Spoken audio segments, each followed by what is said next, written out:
Well, everyone, wrap your heads around it, because it's finally happening. Pre-orders for Grand Theft Auto 6 officially open on June 25th. Rockstar didn't just drop a date, they gave us a brand new video showcasing the world, unveiled the official cover art, and dropped a rewritten synopsis for Jason and Lucia's story. They're stuck against a wall, an easy score goes sideways, and suddenly they're caught in a massive criminal conspiracy stretching across the entire state of Leonida. The internet, predictably, exploded. The reveal post on X brought in over 72 million views in a single day. But along with massive excitement comes the inevitable downside of a decade-long wait. The community has been trained to nitpick to a point that is honestly getting hilarious. Because we have so little tangible information, the community has entered full pixel-peeping mode, and some of these reactions are wild. We've got people pointing out a distant, floating level of detail light as a sign that Rockstar fell off. We've got circles drawn around a missing Ferris wheel reflection in the water. But the absolute peak of internet madness? Someone on the GTA subreddit went out of their way to count the teeth on the alligator in the official cover art. They looked up that a real American alligator has 74 to 80 teeth, noticed this one only had 60, and unironically called it a mistake. Look, the game is set in a parody of Florida. Maybe the gator just lost a few teeth at the DMV.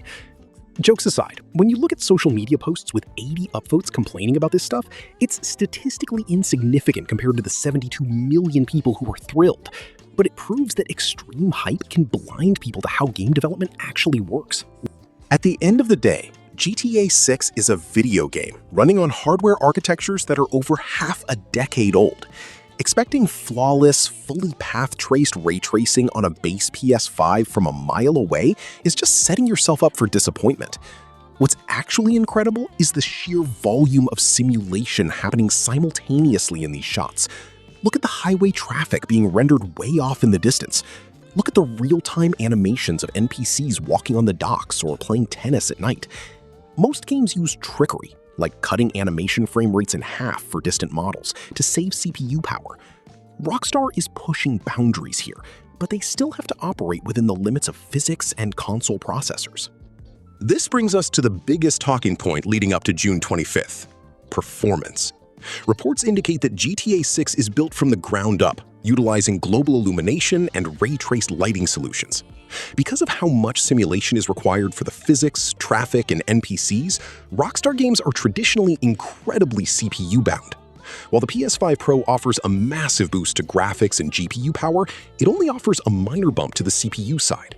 If the CPU is the bottleneck holding back the frame rate, it's highly likely we are looking at a locked 30 FPS experience on base consoles, with the Pro version maybe offering a dynamic or uncapped mode.